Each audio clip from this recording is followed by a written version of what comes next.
Academy, why 40% have no training or fitness background in the AI overview, and why I think this is completely wrong.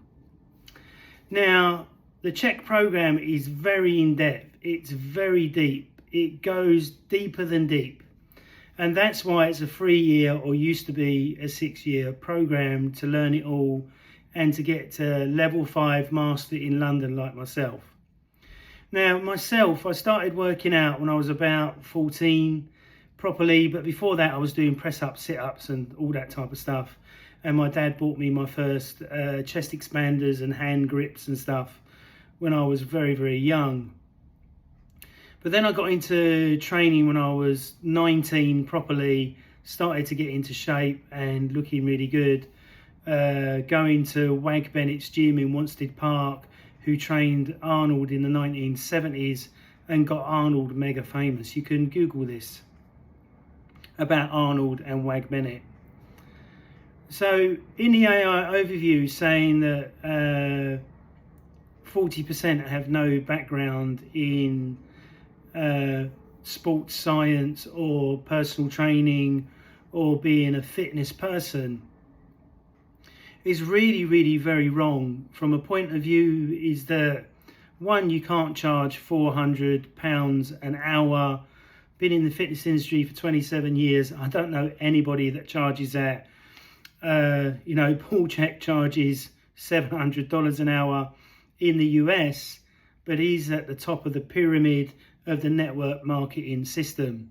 So he'll be getting leads and he can pick and choose who he wants, and because he's at the top of the tree, even though he didn't renew his massage license since 2014, is a bit wrong, isn't it?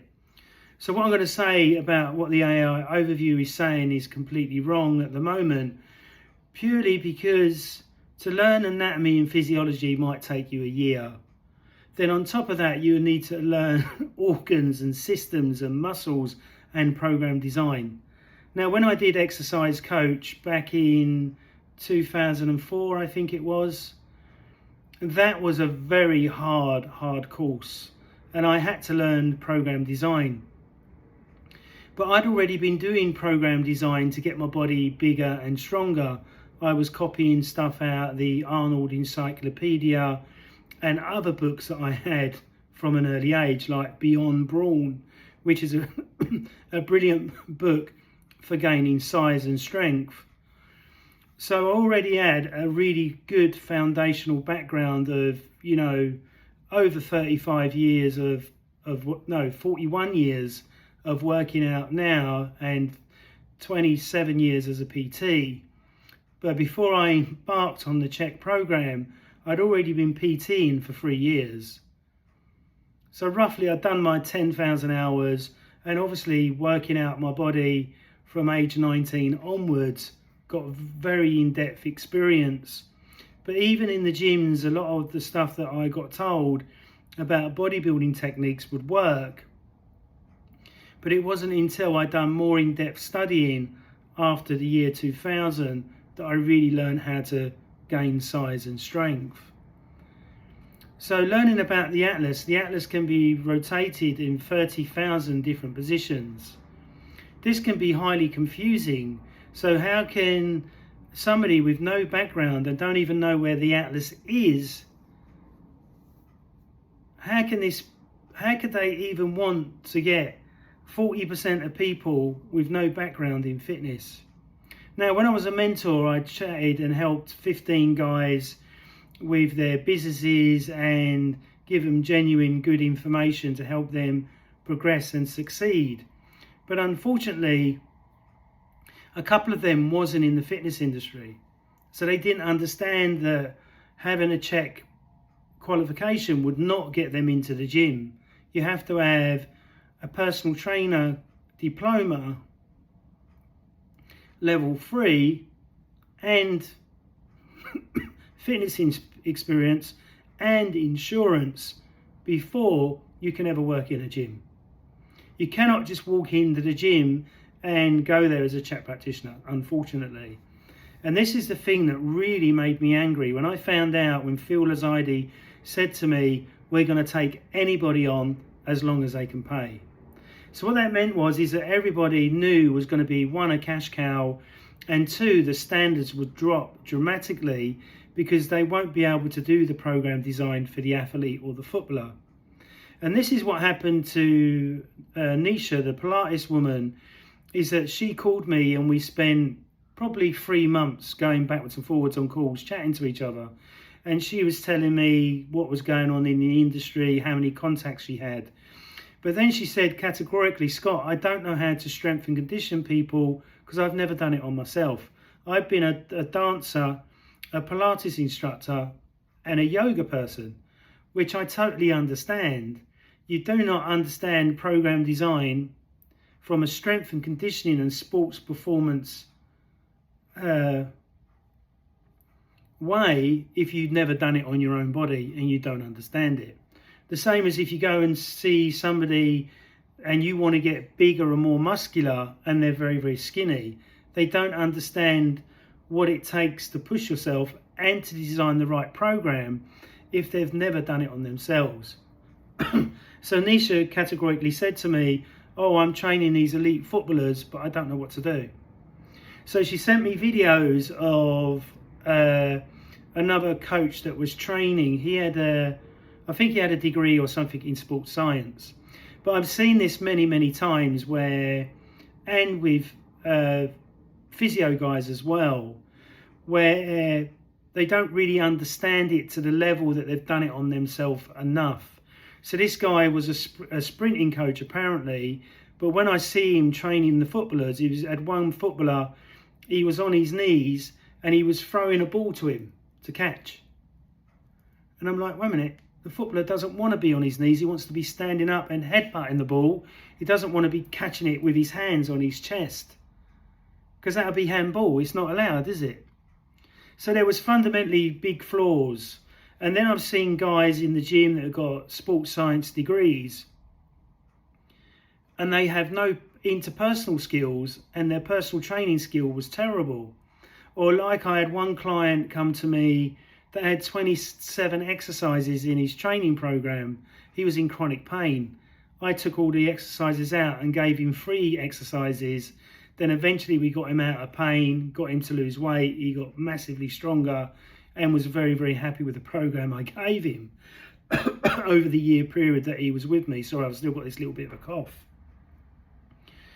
So by taking anybody on, as long as they could pay and not vetting them first, means that they was weakening the brand just for greed and money. So in my view, unless the person has gone all the way to level 5 and been personally passed by Paul and they can prove it and they've got a background in strength and conditioning and they walk their talk, then you've got a great guy or a great girl. But if they've not done any of that and they can't say that they've improved their 1 rep max, or you can see it in their body, then they're faking it, totally faking it.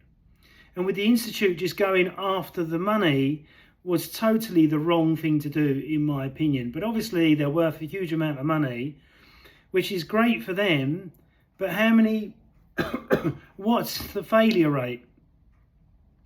Many people only hit level 1 and give up because it's so in depth. Let me just show you the manuals. So these are old manuals.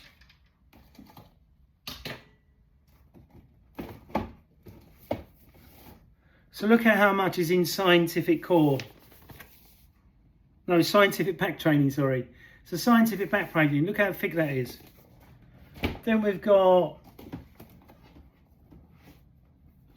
scientific core conditioning, look at that.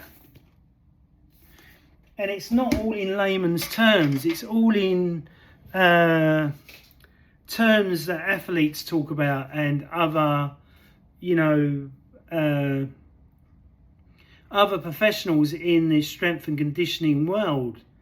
So if you've not done any strength and conditioning, or you've not read a very good book on it and studied it, you'll be totally lost. And you have to remember that the faculty members have not been teaching in class in school or at university. They're only allowing them to do it because they've got to level 4 or faking level 5, and teaching it because they're teaching their clients. Teaching a client to teaching a class is totally different. And obviously, if you've got somebody like me in the class that falls asleep, if it's boring, with dyslexia, they wouldn't know how to teach me properly, because they don't have any special teachers for special needs.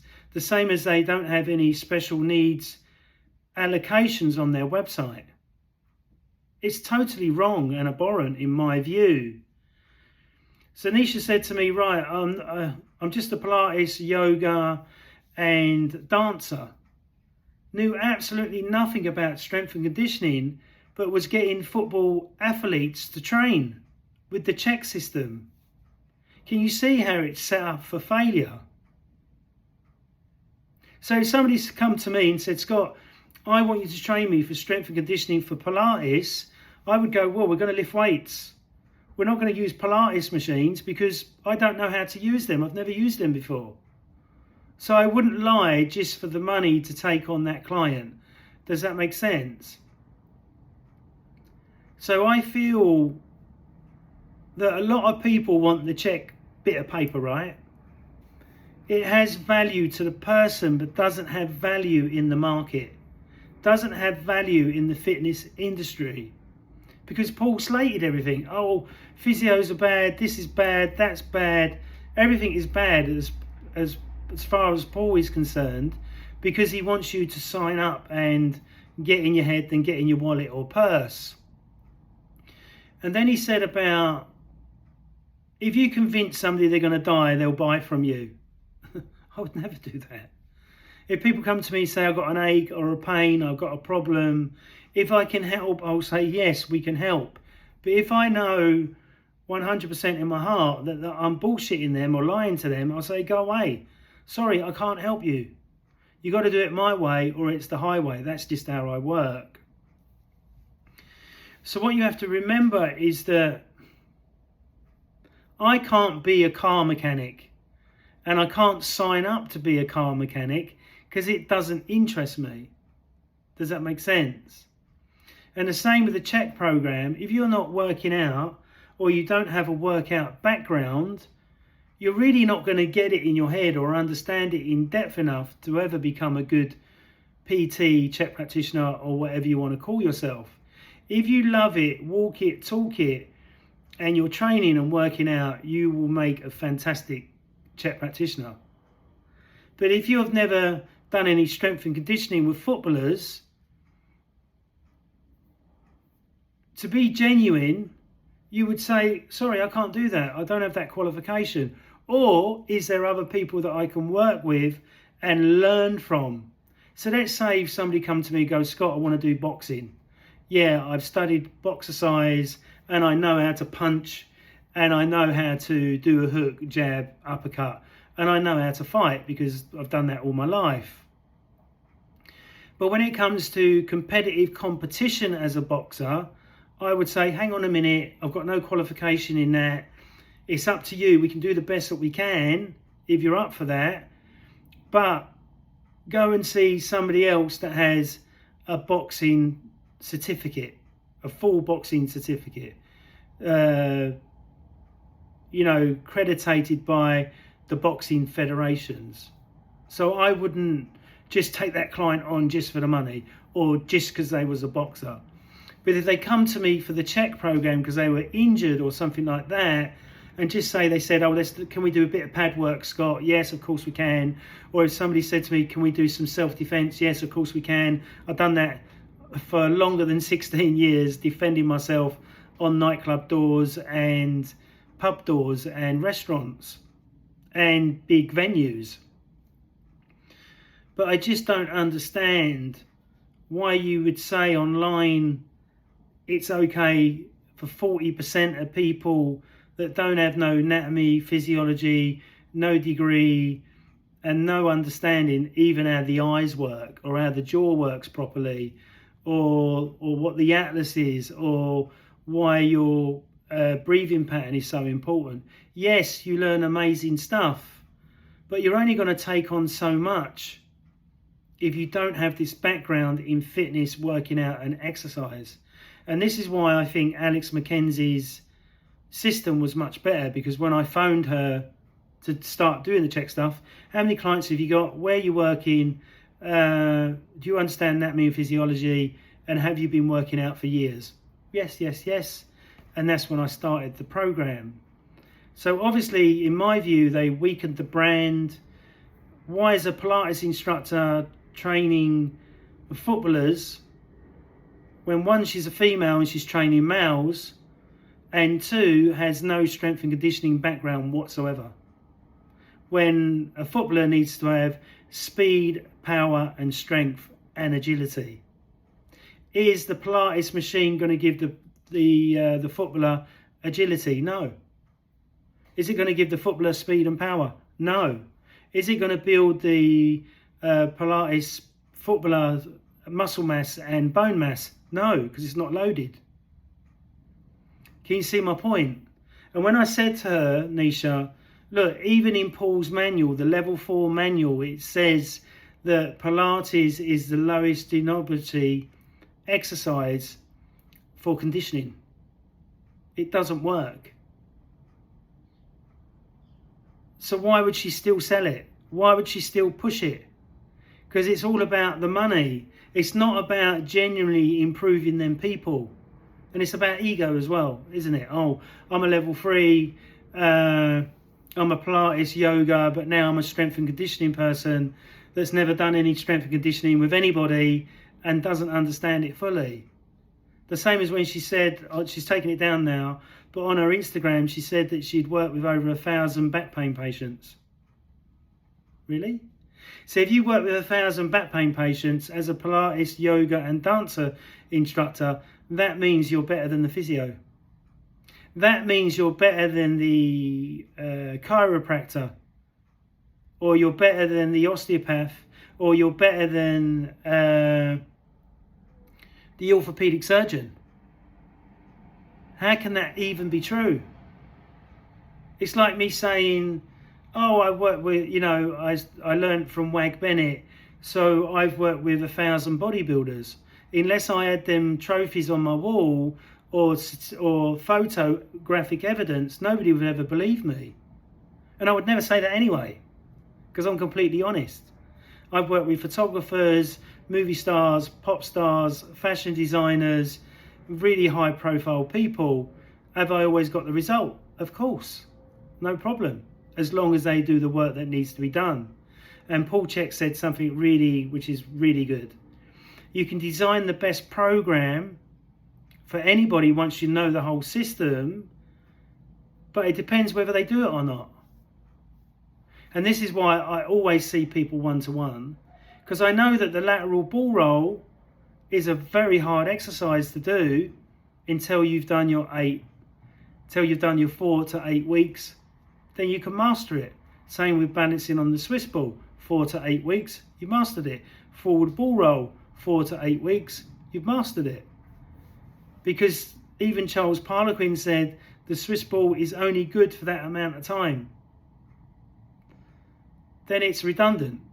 Apart from if you want to do stretching and mobilizing, which I do all the time, mobilizing with the ball before I train, and stretching on the Swiss ball before I train, and stretching at night time.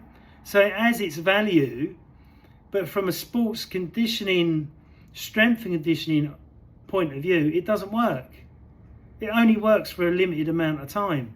But the person that would know this is somebody that's done strength and conditioning for over 41 years. I used to weigh 9 stone. I'm now 15 and a half stone. So I built up myself over the years. So I understood strength and conditioning and what you need to do to get in the mind of the person to get them to go much harder, to do more. But obviously always watching technique, always watching the tempo, always watching the movement and how they're doing it. And studying, I think I've got about 10 books on sports conditioning. So learning the movement patterns for tennis, golf, football, and martial arts. Does that make sense? So if you don't do the background knowledge of in them books, they've all got golden nuggets in, and then you use it in a practical way, that's when you get huge results. Like one of my old clients, he said, Scott, I don't know how to defend myself. Can you teach me some techniques? So I taught him how to do an uppercut.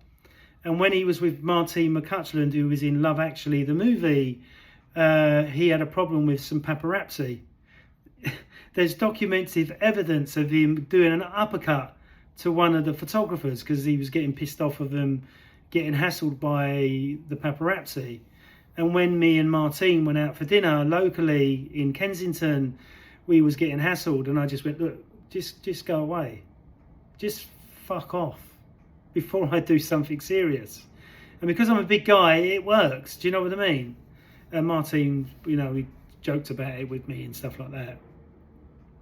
So it's really important to understand you cannot get £400 an hour unless you're super famous and got a massive client base of super rich, successful people.